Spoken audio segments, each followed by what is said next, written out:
Hello and welcome. आप देख रहे हैं द पॉलिसी टाइम्स, भारत का पहला ऐसा मीडिया जो पॉलिसी को, नीतियों को सामने रख के अपना पत्रकारिता करती है। नीति किसी भी देश का फाउंडेशन और न्यूक्लियस माना जाता है। जिस देश की नीति अच्छी बनती है और नीति की इंप्लीमेंटेशन अच्छी होती है, उसकी ग्रोथ कर्व स्टेबल और सस्टेनेबल माना जाता है और वो प्रोग्रेस कर सकती है। बिना अच्छे नीति बनाना और इम्प्लीमेंटेशन के कोई भी देश तरक्की नहीं कर सकते। हम नीति की बात कर रहे हैं। हमारे पड़ोसी मुल्क है श्रीलंका।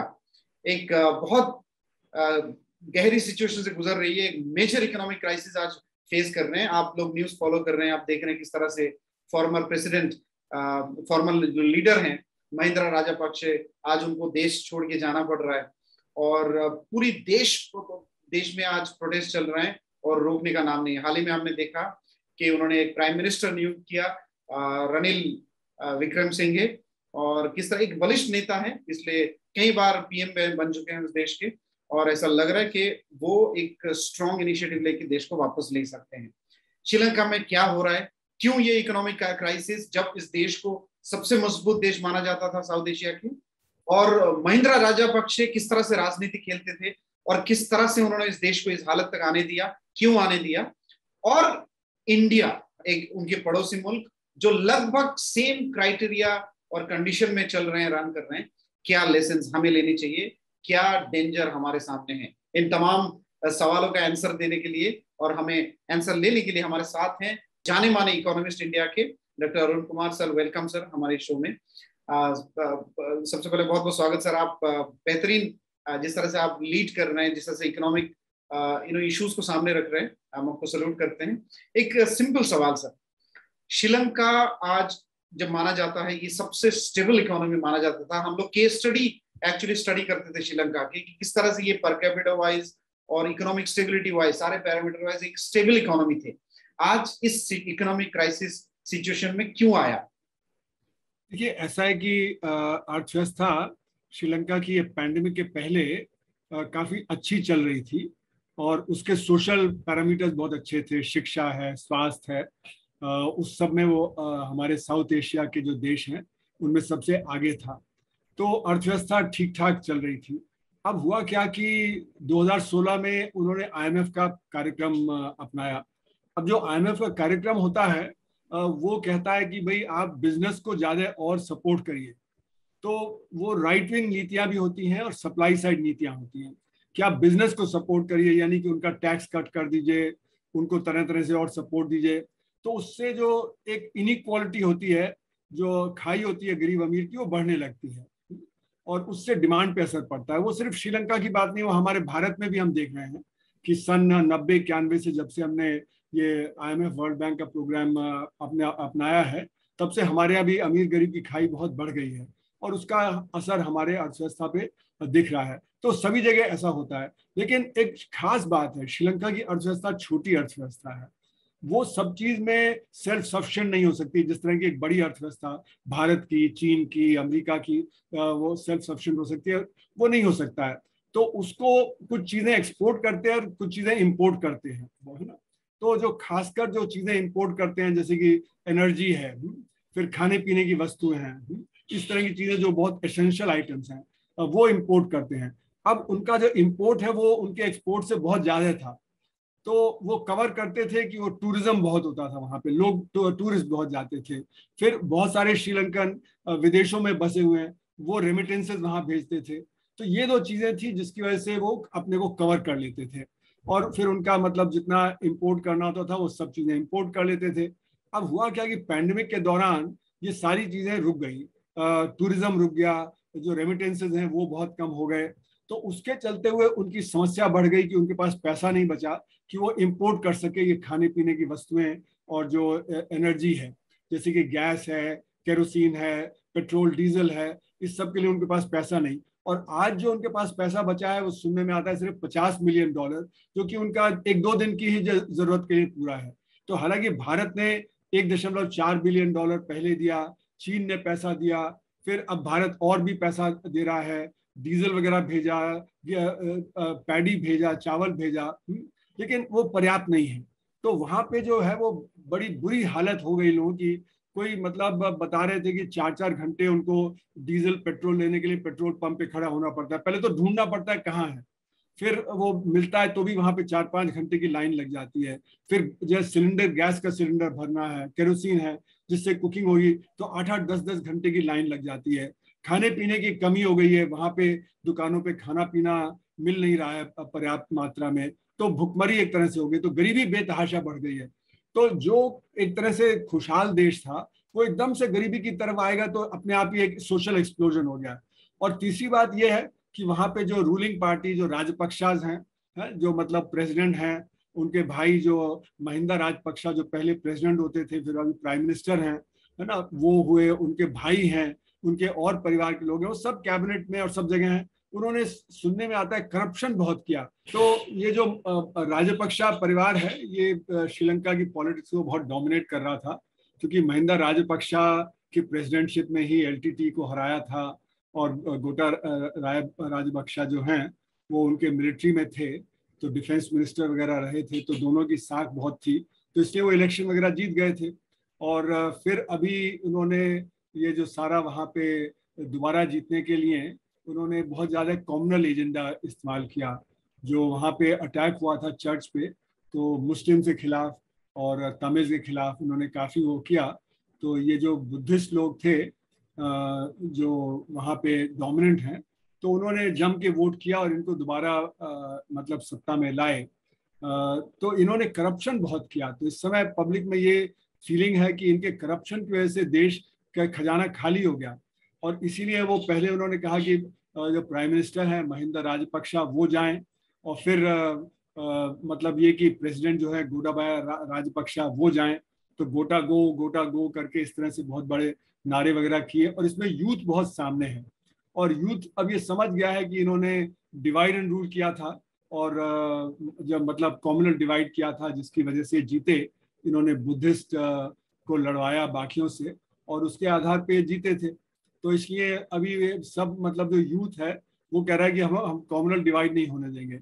तो महिंदा राजपक्षा ने छोड़ने के पहले कोशिश भी की थी कि अपने लोगों को भेज के कम्युनल वायलेंस दोबारा करवाएं जिससे डिवाइड फिर से हो जाए, तो उसमें वो सक्सेसफुल नहीं हुए।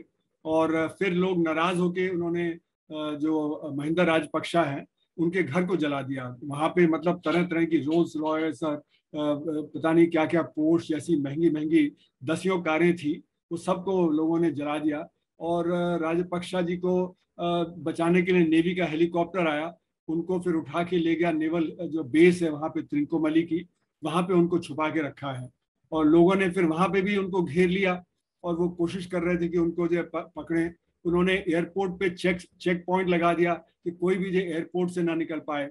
और फिर अभी ये रनिल विक्रमसिंघे को प्राइम मिनिस्टर अपॉइंट किया है, पर वो भी एक तरह से राइट विंग के ही हैं।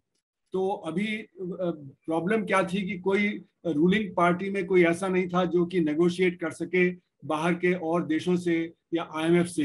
तो आईएमएफ से नेगोशिएशन तो चल रहा है उनका कि किस प्रकार से मदद की जा सकती है, कैसे उनको फॉरेन एक्सचेंज उपलब्ध हो सकता है। तो प्राइम मिनिस्टर होना है उसके लिए एक तरह से जरूरी है जो उनको आईएमएफ को एक जो उनकी कंडीशनैलिटी होती है उसको मान सके। पर मेरा मानना है कि आईएमएफ की कंडीशनैलिटी इस समय श्रीलंका के लिए सही नहीं होंगी, क्योंकि अभी तो चाहिए हमें रिलीफ की, हमें मतलब जो आम आदमी है उसको कैसे खाने पीने की वस्तुएं और कैसे उनको एनर्जी है, डीजल है, पेट्रोल है, ये सब मिले। तो ये जो नीतियां होंगी वो फिर कंजर्वेटिव नीतियां होंगी, और कंजर्वेटिव नीतियां श्रीलंका में बहुत ज्यादा काम नहीं कर पाई। सबसे पहले श्रीलंका ने 1977 में आईएमएफ की कंडीशनैलिटी मानी थी, और उससे जो फिर वहां पे एक तरह से ये हुआ कि जो सोशल सर्विसेज हैं जो वहां पे अच्छी होती थी उनमें कमी हुई, और उसी के चलते हुए जो तमिल ईलम है वो वहां पे तेज हुआ, जो 83 के बाद फिर वो हुआ। तो मेरा मानना है कि जब भी आईएमएफ की कंडीशनैलिटीज लगी हैं श्रीलंका पे, तो वहां पे परेशानी बढ़ गई है किसी न किसी तरह से। वो चाहे 77 के बाद हुआ, 83 में, चाहे अभी 2016 के बाद अब 2022 में हुआ है। तो जो वहाँ की नीतियां हैं उनको ये ध्यान रखना पड़ेगा कि किस प्रकार वो एक छोटे देश की जो समस्याएं हैं उनसे जूझेंगे। तो जैसे कि अभी जो प्रधानमंत्री थे महिंदा राजपक्षा, उन्होंने एकदम से अनाउंस कर दिया पिछले साल की अब ऑर्गेनिक फार्मिंग करेंगे। राइट। जल्दी से ऑर्गेनिक फार्मिंग नहीं हो सकती है, उसके लिए पूरी तैयारी करनी पड़ती है कि वो मतलब आपको पर्याप्त मात्रा में भोजन प्राप्त हो। तो वो उसकी वजह से और ज्यादा शॉर्टेज हो गई खाद्यान्न पदार्थों की, तो उससे भी एक परेशानी और बढ़ गई।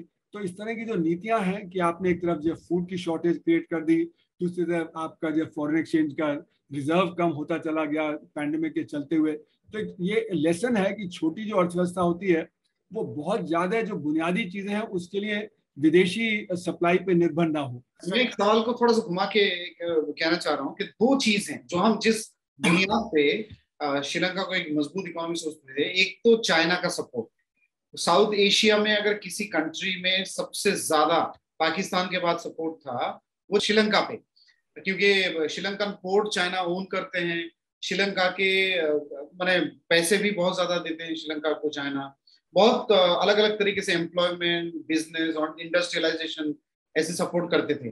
दूसरा, राजापक्षे परिवार ने ये जो कम्युनल नीति अपनाया था राजनीति खेलने के लिए, जो कम्युनल नीति अपनाया, तो इसके हिसाब से ये जो श्रीलंका का फॉल हमने देखा, इसके हिसाब से क्या आप मानते हैं कि चाइनीज बैक्ड इकोनॉमी जितने भी है दुनिया में, यानी चाइना जिस इकोनॉमी को भी सपोर्ट करते हैं उसको चाइनीज सपोर्ट को गारंटी ले ही लेनी चाहिए कि चाइना को ट्रस्ट नहीं कर सकते हम कि वो हमेशा आके हमारी इकोनॉमी को बचाएंगे, यानी Chinese model of economic partnership सही नहीं है।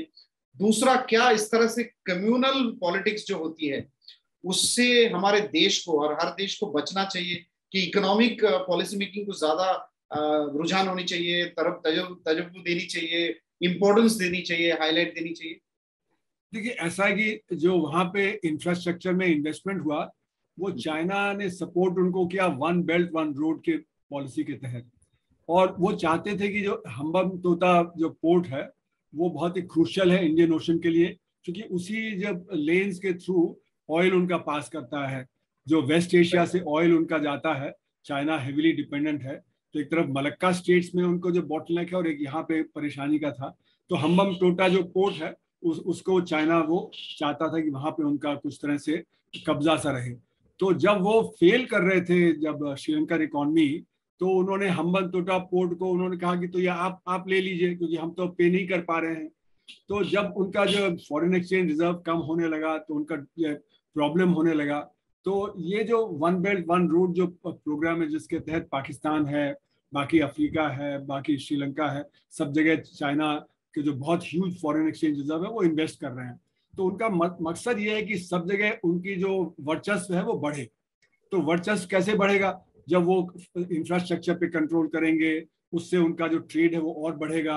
अब जैसे पाकिस्तान के थ्रू वो जो कर रहे हैं, जो बड़ा कराकोरम से जो रोड बनाई है, तो उनको लगता है कि सीधे सीधे हमको वेस्ट एशिया तक जो लिंक मिल जाएगा, वहां पे हमें मलक्का स्टेट वगैरह से जाने की जरूरत ही नहीं पड़ेगी। तो जगह जगह ये वन बेल्ट वन रोड का जो चाइना का प्रोग्राम है वो अपनी अर्थव्यवस्था को बढ़ाने का प्रोग्राम है। तो वो अपनी अर्थव्यवस्था में क्या उनको चाहिए उसके हिसाब से कर रहे हैं। तो अब श्रीलंका की समस्या ये कि अब वो रिपे नहीं कर पा रहा लोन, तो उसके पास फॉरेन एक्सचेंज रिजर्व कम हो गए। तो ये बात जरूरी है कि चाइना अगर वहां पे श्रीलंका का डेवलपमेंट, इकोनॉमिक डेवलपमेंट नहीं रुकता, जो वो IMF वगैरह की पॉलिसीज इख्तियार की, उन्होंने अपना टैक्स कम कर दिया और उससे उनकी परेशानी बढ़ती चली जा रही है, तो फिर ये समस्या नहीं उठ खड़ी होती। या जैसे पाकिस्तान है, वहां पे भी इस समय बहुत ज्यादा उनकी परेशानी है अर्थव्यवस्था में, तो उनके जो फॉरेन एक्सचेंज रिजर्व उनके कम है, तो वो भी शायद ना दे पाए। तो अर्थव्यवस्था में जो परेशानियां आ रही हैं वो IMF वर्ल्ड बैंक की नीतियां, उनके जो सप्लाई साइड इकोनॉमिक्स, उसकी वजह से ज्यादा आ रहा है।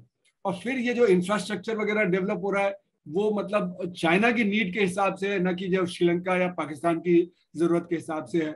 तो उसमें जो अर्निंग होनी चाहिए, जो उनका जो मतलब एक्स्ट्रा पैसा जो बनना चाहिए, वो अगर एक्स्ट्रा पैसा नहीं बनेगा तो रिपे नहीं कर पाएंगे। तो जगह जगह देखा गया कि वन बेल्ट वन रोड के जो कार्यक्रम है, क्योंकि वो चाइना के जो मदद के लिए है, न कि लोकल इकोनॉमी की मदद के लिए है, तो इसलिए लोकल इकोनॉमी में परेशानी आ जाती है। पर ये भी देखना पड़ेगा कि IMF की जो नीतियां हैं, जो इन सब देशों में लगी हैं, जो भारत में भी लगी हैं, उनकी वजह से भी असमानता बेतहाशा बढ़ी है, उसकी वजह से भी आर्थिक परेशानी बढ़ी है। जैसे कि भारत में भी अगर आप देखें तो प्राइस का सर्वे आया था जब बजट के समय पे, फरवरी 1, जब अभी बजट 2022 में आया, तो उसने दिखाया कि जब बॉटम 60% है उनकी आमदनी गिर गई और टॉप 20% की आमदनी बहुत बढ़ गई, और खासकर जो बॉटम 20% है उनकी तो 55% गिर गई, यानी कि गरीबी की रेखा के नीचे बहुत सारे लोग चले गए 2015-16 के बाद।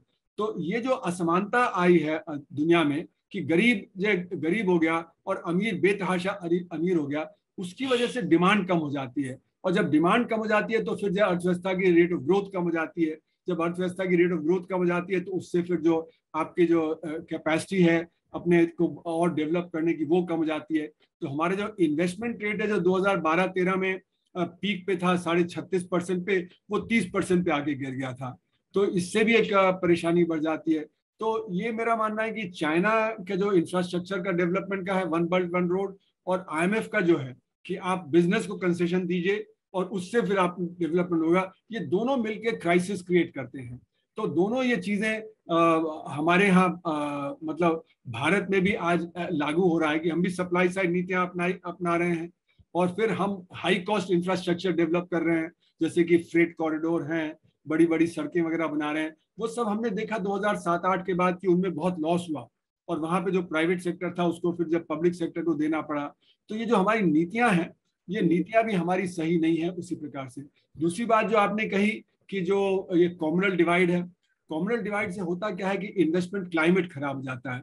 जब इन्वेस्टमेंट क्लाइमेट खराब हो जाता है तो इन्वेस्टमेंट होना कम हो जाता है।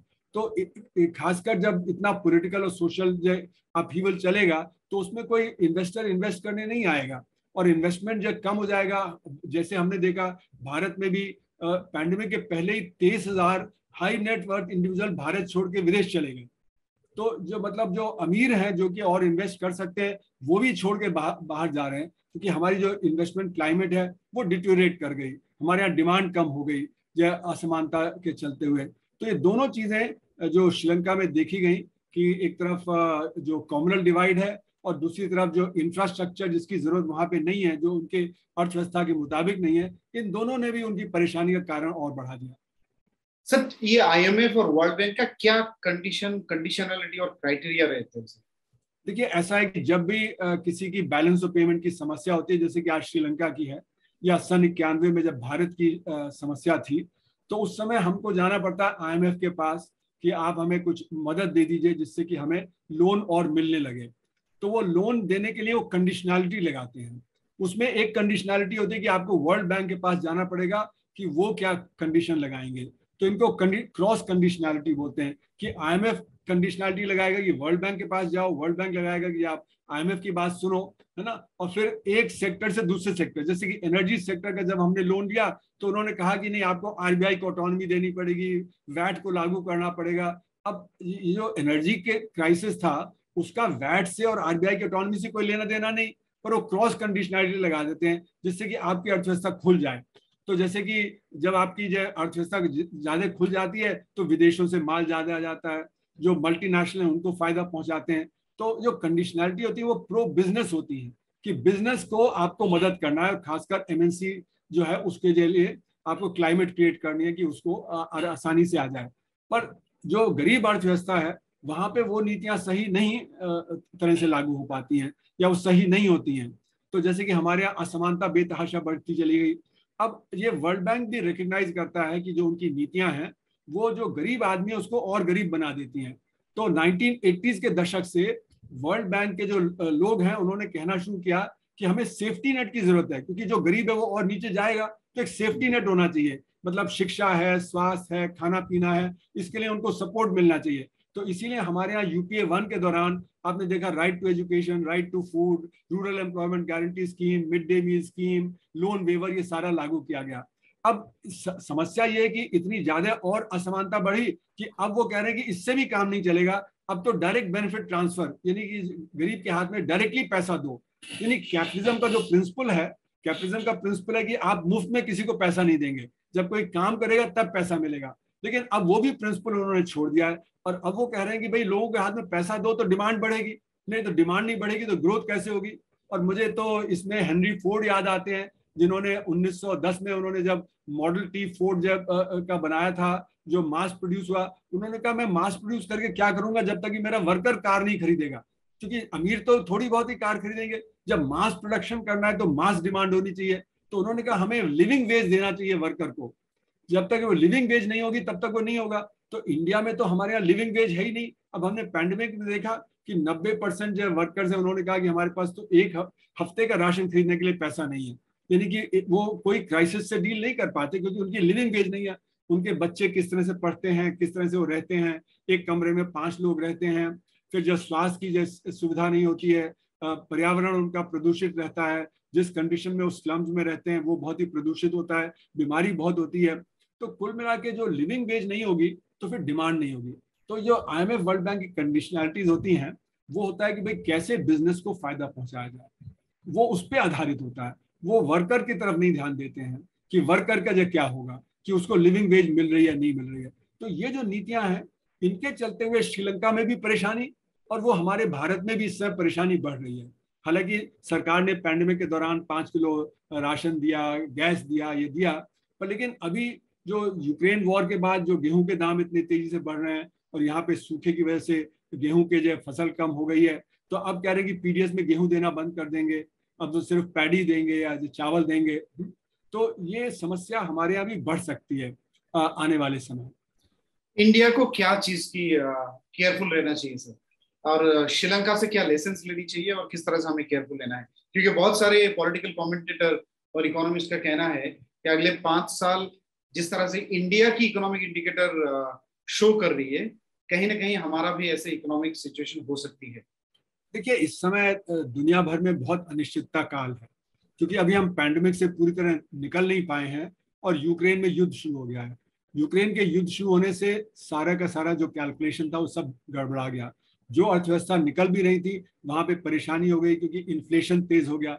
इन्फ्लेशन इसलिए तेज हुआ क्योंकि जब बहुत सारे क्रिटिकल चीजें यूक्रेन से और रशिया से सप्लाई होते थे, जैसे कि गेहूं है, जैसे कि सूरजमुखी तेल है, फिर बहुत सारे मेटल्स हैं जैसे निकल है, क्या पैलेडियम है, फिर नियॉन गैस है जो आपको इस्तेमाल करते हैं आपको कंप्यूटर चिप्स वगैरह बनाने में। तो ऐसी बहुत सारी चीजें हैं जिनकी सप्लाईज इस समय डिस्टर्ब हो गई हैं। पैंडेमिक के चलते हुए चीन में पैंडेमिक दोबारा आ गया ओमिक्रॉन वाला, वहां पे लॉकडाउन हुआ, वहां से सप्लाईज नहीं निकल पा रहे। पहले ही सप्लाई बॉटलनेक हो गए थे, इस सब के पहले ही जो मेटल्स के दाम और बाकी और चीजों के दाम तेज हो गए थे। अमेरिका में रिकॉर्ड हाई 40 साल का जो इन्फ्लेशन था आज से 4-5 महीने पहले। तो यानी कि इन्फ्लेशन चल रहा था, ये और तेज हो रहा है। और इसके चलते हुए कोल्ड वॉर शुरू हो गई है, जिसमें कि एक तरफ रूस और चीन रहेंगे और दूसरी तरफ जो बाकी एडवांस कंट्रीज हैं। तो ये जो कोल्ड वॉर है इससे ट्रेड और डिस्टर्ब होगा, सप्लाईज और परेशानी में आएंगे, तो प्रोडक्शन में इसका असर पड़ेगा। जैसे कि भारत में डिमांड कम होते हुए भी इन्फ्लेशन तेज होता चला जा रहा है, तो उसकी वजह यह है कि सप्लाई बॉटलनेक है और इंटरनेशनल प्राइसेस बढ़ते चले जा रहे हैं। और हमारे जो बड़े बड़े उद्योग हैं उनकी प्राइसिंग पावर, उनकी मोनोपोली पावर बढ़ गई है, वो दाम बढ़ा रहे हैं। तो ये सारी चीजें जो हैं इसके चलते हुए जब परेशानी हमारे यहाँ भी बढ़ गई है, तो सरकार को ध्यान देना पड़ेगा इसकी तरफ कि जो इनडायरेक्ट टैक्सेस है उसको कम करे, डायरेक्ट टैक्सेस को बढ़ाए, और जो माइक्रो सेक्टर और स्मॉल सेक्टर जो परेशानी में है उसको मदद करे, जिससे कि वहां से जो सप्लाई बॉटलनेक है वो सप्लाई बॉटलनेक उनके खत्म हो। तो ये सब अगर नहीं करेंगे तो असमानता बढ़ती जाएगी, परेशानी बढ़ेगी, अर्थव्यवस्था में जो ग्रोथ है वो कम हो जाएगी, और जो खाने पीने की वस्तुएं उनमें भी परेशानी आ सकती है धीरे धीरे, जैसे कि श्रीलंका में हुआ। तो उतना तो हमें परेशानी नहीं आई क्योंकि हमारी अर्थव्यवस्था बहुत बड़ी है। जो उनके यहाँ खाने पीने की वस्तुओं की सप्लाई में बॉटलनेक आया वैसा तो नहीं हमारे यहाँ आएगा। लेकिन अगर ये भीषण गर्मी, जैसे कि जो ग्लोबल वार्मिंग वगैरह चल रहा है, इसका कुछ असर हुआ अगले 5 साल में तो अभी कह नहीं सकते। पर लेकिन हाँ, स्थिति ऐसी है कि अर्थव्यवस्था पटरी पे आ नहीं रही है, अनिश्चित है। पटरी पे लाना जरूरी है। उसके लिए मेरा मानना है कि हमें दूसरी तरह की नीतियां अपनानी पड़ेंगी, जो सप्लाई साइड नहीं, वो डिमांड साइड नीतियां हों, जिससे कि हम गरीब आदमी और आम जनता है उसकी तरफ ध्यान दे सकें। धन्यवाद। हमारे साथ जाने माने इकोनॉमिस्ट डॉक्टर अरुण कुमार थे, और श्रीलंका से हमने बात करनी शुरू करी, किस तरह से श्रीलंका ने छोटे मोटे मिस्टेक्स किए और एक लॉन्ग टर्म हिस्टोरिकल मिस्टेक्स भी हुआ, और क्या क्या लेसन हमारे देश के लिए हैं। तो आप पॉलिसी टाइम्स के साथ जुड़े रहिएगा। हम इसी तरह हमारे देश के नोटेड इंटेलेक्चुअल्स और उनसे बात करेंगे, और तमाम इश्यूज जो इशू देश के डेवलपमेंट से जुड़ा हुआ है उस पर बात करेंगे। धन्यवाद। आप देख रहे थे द पॉलिसी टाइम्स।